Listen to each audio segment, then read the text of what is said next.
Ampifaliana lehibe indray no iarabantsika tanora tsiraray avy manaraka indray ty fandarana ity miaraba ny ray aman-dreny ny ankizy rehetra izay manaraka izao fandaharana manokana iarahana amin'ny tanora izao mandritra ny herinandro. Andro fahatelo isika androany ary ny andro fahatelo iarahantsika androany dia mitondra ny lohateny hoe ilay hery mifanandrina, ilay hery mifanandrina.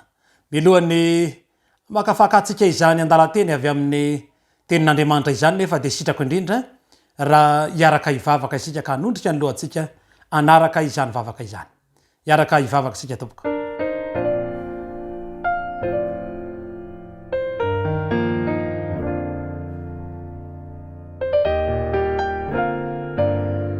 Jehova Andriamanitra raina io, misaotranao zay no ny famindram-po sy ny fahasoavanao. Amin'ity androany ity dia andre indray ny teninao zay mahakasika ny loha hevitra lehibe izay hodinianay ny hery mifanandrina. Aoka fanahy masonao hikasika anay ianao ary aoka ho azonay kosa zay tianao ambara. Ary ampifataro anay ny sitraponao fa tonona aminahy Jesosy. Amen.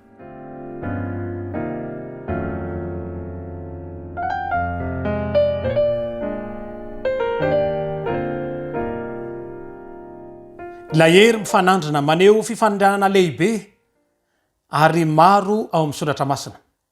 Kanefa misongadina indrindra amin'izy ireo izay voalaza ny Apokalipsy 12.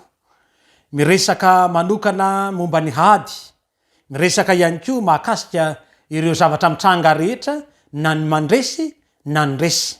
Ao anatin'izany ihany koa dia ravahana sary maro loko tahaka ny hoe ainao manjery mihitsy no hitatsika ao amin'ny bokin'ny Apokalipsy. Izao ary no fanambarana izay jerentsika ao amin'ny Apokalipsy 12 ny andininy fahafito sy ny andininy fahasivy. Andeha ho jerentsika izay voalaza ny tenin'Andriamanitra. Apokalipsy 12 dia ny andininy fahafito hatramin'ny fahasivy. Vaketsika aminaran'i Jesosy rehefa hitatsika izany teny izany. Ary nisy ady tany an-danitra, Mikaela sy ny anjeliny niady tamin'ilay dragona, ary ilay dragona mba amin'ny anjeliny kosa dia niady, nefa tsy naharesy sady tsisy fitoerana ho azy intsony tany an-danitra. Ary nazera ilay dragona dia ilay mena rana ela izay atao hoe devoly Satana, izay mamitaka izao tontolo izao, dia nazera tamin'ny tany izy, ary ny anjeliny koa niaraka nazera taminy. Misy zavatra anankiroa lehibe misongadina hitantsika amin'izany fakteny izany. Ny mpandray anjara amin'ny ady, ary misy ny resy ary misy ny nandresy. Andeha ho jerentsika hoe iza ary izany mpandray anjara tamin'ny ady izany. Hitantsika voalohany ao anatin'izany Mikaela sy ny anjeliny niady tamin'ilay dragona sy ny anjeliny. Zany hoe Mikaela zany miaraka amin'ny anjeliny, ilay dragona kosa miaraka amin'ny anjeliny. Raha vao miresaka hoe Mikaela isika dia hitatsika araka ny fanambaran'ny soratra masina fa Jesosy no tiana ahitsy ary tiana ho resahana amin'izany. Ny dikany hoe Mikaela dia avy amin'ny teny fototra hoe Mikael, izay midika hoe iza no tahaka an'Andriamanitra. Tsy misy afaka mihoatra an'Andriamanitra ary tsy misy afaka mahatohitra an'Andriamanitra. Manana ny hery sy ny fahefana rehetra araka ny loha hevitra izay fandresantsika teo aloha. Ny dikany kosa amin'ny hevitra sasany raha mijery any amin'ny testamenta taloha isika dia manambara arkanjely, manambara ireo fahefana faratapiny hananan'ireo anjely rehetra. Lehibe ny anjely ihany koa tafiky ny miaramila ny lanitra. I Josoara moa no miteny manao hoe commande ny miaramila ny Jehova no iantsona ity Mikaela ity. La mpandray anjara faharoa kosa dia tsy iza fa ilay dragona. Io efa hitatsika mandrakariva tamin'ilay loha hevitra rehetra izay nivakitsika na ny teo aloha zany na amin'izao fotoana izao, dia tsy iza izany fa ny devoly Satana. Ary ty devoly Satana ity mazava loatra ny fanambaran'ny tenin'Andriamanitra fa izy ireo dia anjely tsara ngamba ny tsara ihany aloha mampafantatra hoe maninona moa no Andriamanitra koa ane tahaka ny tady raharaha fa maninona Andriamanitra ny namorona devoly tsy ariavana tsy namorona devoly Andriamanitra fa no miforonon'Andriamanitra dia anjely tsara indrindra Lucifer any amin'ny Ezekiela 7:20 any manazava ny tantara namoronan'Andriamanitra sy ny toerana zay nisy anyity Lucifer ity taloha.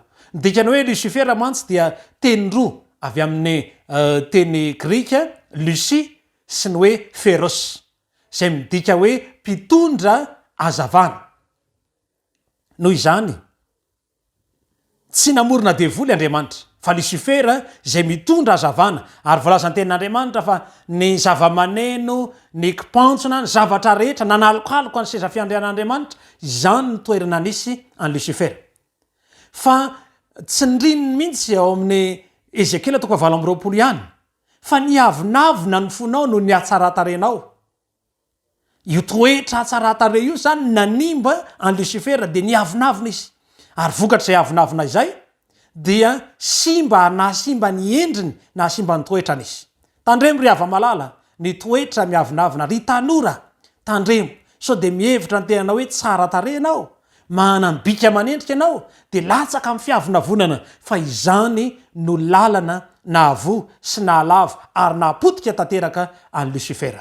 Ary rehefa simba izy dia nanomboka teo nanomboka niady satria niova anarana izy rehefa nanomboka niady amin'Andriamanitra na nany anjelina izy ny mpiady rehetra moa ny miaramila rehetra moa tsy maintsy misy foana ny tariny reo tafika zay miarady aminy miaramilany dia ny anjelina fa Kristy kosa lay Mikaela na nany anjeliny ihany koa ary hitantsika teto fa nanomboka niady araka amin'ny fanambaran'ny tenin'Andriamanitra ity ady resahana ety dia tsy ady arabatana na bomba nukleary nampiasaina tamin'izany fotoana zany fa ady tsy araky ny eritreretintsika dikany hoe ady nantikana azy amin'ny dikateny fototra eto dia avy amin'ny teny hoe polemos ary avy amin'izay teny polemos no azo dikateny hoe polemika izay milaza ady hevitra sy resabe ka ny zavatra tena nampiasain'ny Lucifer teto dia tsy inona fa ady amin'ny alalan'ny resaka sy ny hevitra nanao ny fomba rehetra mba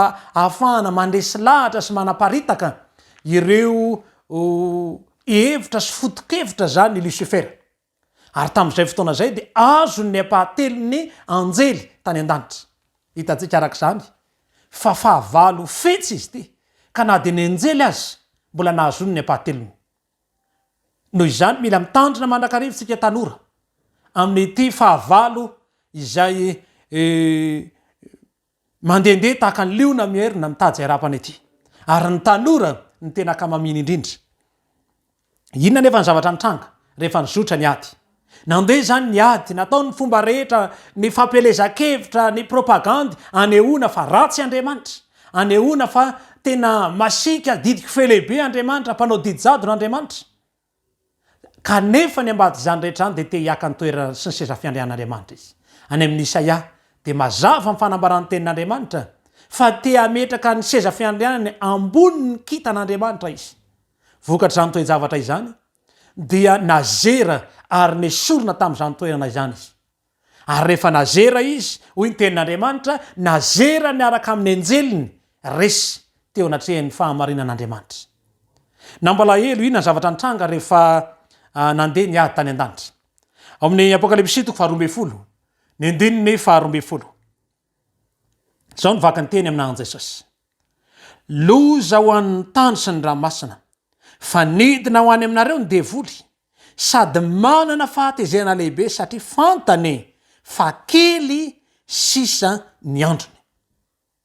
Ry tanora malala nidiran-doza nidiran'angano ity planeta tany misy atsika ity satria rehefa resy avy amin'ny toerana izay nisy azy resy teo anatrehan'ny Mikaela sy ny anjeliny nilay drakona dia nazera izy ary rehefa nazera izy dia nesorona ny anarana zay nomena azy Lucifer azy fa rahampitondraina anahana hoe devoly Satana mamitaka ny firenena rehetra ary nidiran-doza ny tany sy ny ranomasina satria nidina ety amintsika ny devoly ary tsy vitany hoe nidina fotsiny fa manana fahatezerana lehibe.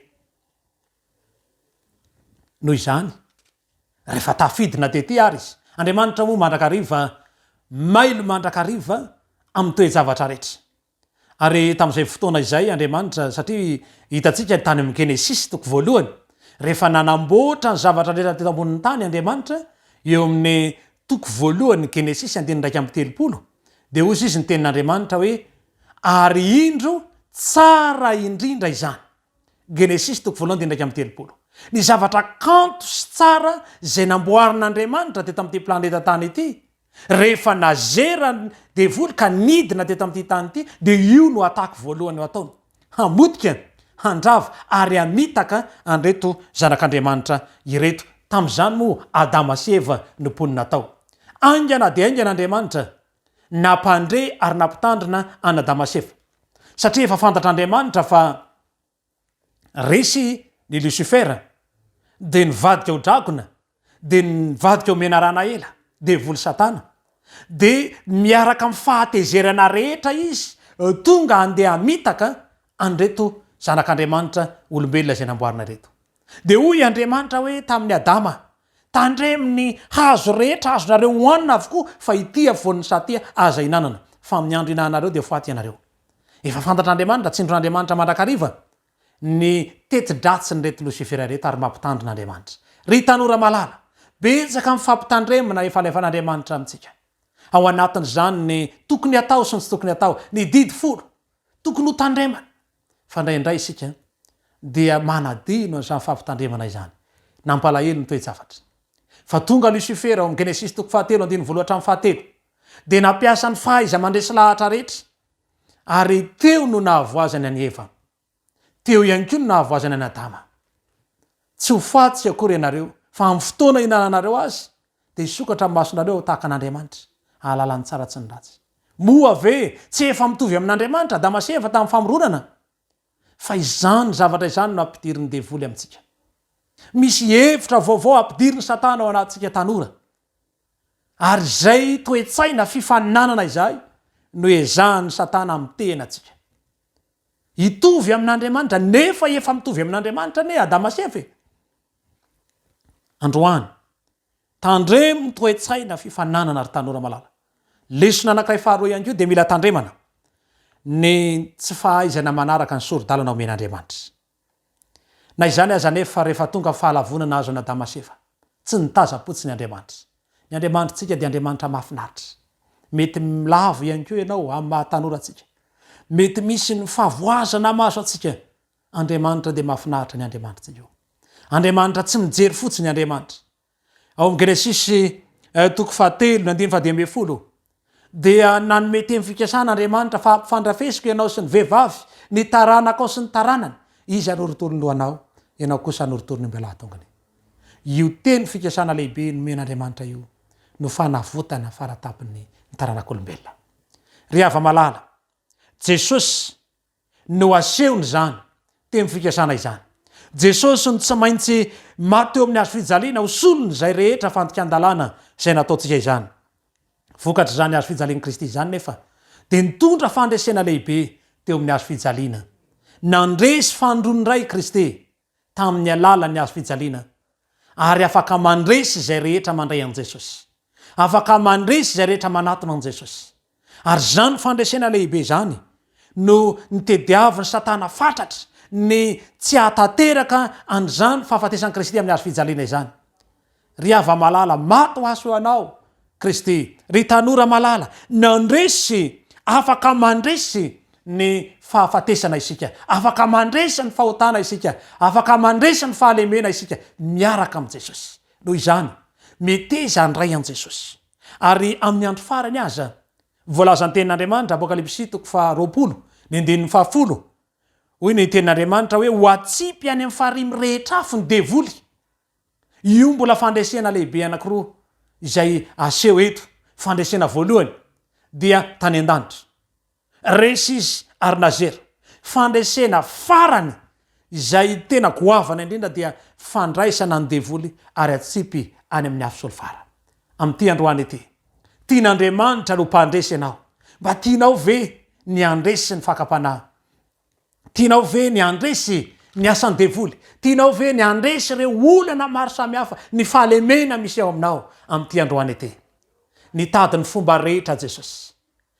Satana de devoly efa resy hatrany an-danitra.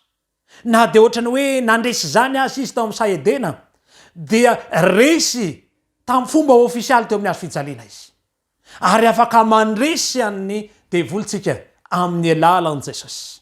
Ka izay rehetra nandray azy de nomeny hery ho tonga zanak'Andriamanitra de zay mino ny anarany. Ry avy tanora malala, ry ava malala androany, de manao antso aminao ny tenin'Andriamanitra.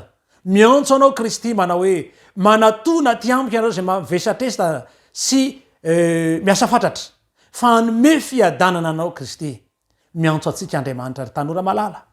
Miantso anao mba handray anao, miantso anao mba handray azy, miandro anao mba handray ny tenin'Andriamanitra, satria tiany Kristy ho mpandresy anao. Ary ny firariko dia handresy hatramin'ny farany miaraka amin'ny Jesosy anao. Hitahy anao ane Jehova, ka na inona na inona zavatra mitranga amin'ny fiainanao, na inona na inona fakapanahy efa nidevoly aminao, de zao Jesosy eo anilanao ary ho mpandresy mandrakariva ianao na izany azy. De manasanao aho mba hiaraka amiko hivavaka.